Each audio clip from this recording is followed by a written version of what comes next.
చూద్దాం.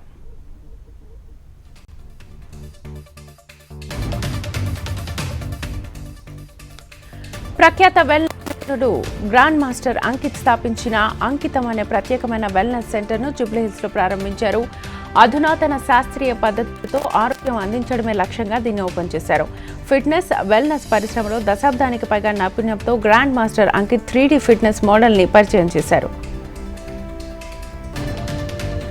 ఏస్రావు నగర్లో కమలానగర్లో శ్రీనివాస శ్రీదేవి భూదేవిల కళ్యాణం వైభవంగా నిర్వహించారు. ఈ సందర్భంగా పెద్ద సంఖ్యలో భక్తులు వచ్చి స్వామివారి కళ్యాణాన్ని తిలకించారు. కళ్యాణ మండపంలో మహిళల కోలాటం ఎంతగానో ఆకట్టుకుంది. ఉప్పల్లోని సుజనాలయ ఐ ఫోకస్ మిషన్ కార్యాలయంలో ధీర పుస్తకాన్ని రిలీజ్ చేశారు. ఐ ఫోకస్ మిషన్ కుప్ప వాసుదేవ శర్మ చేతుల మీదుగా బుక్ ఆవిష్కరించారు. 126 మంది స్త్రీల నిజ జీవిత గాథల సంకలనమై ధీర పుస్తక సారాంశమని సంపాదకురాలు జ్యోతి వలబోజు వెల్లడించారు.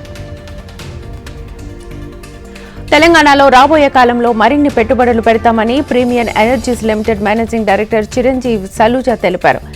ఇక్కడ తమకు 2 గిగావాట్ల సోలార్ సెల్, 4.1 గిగావాట్ల సోలార్ మాడ్యూల్ తయారీ కేంద్రం ఉన్నాయని తెలిపారు.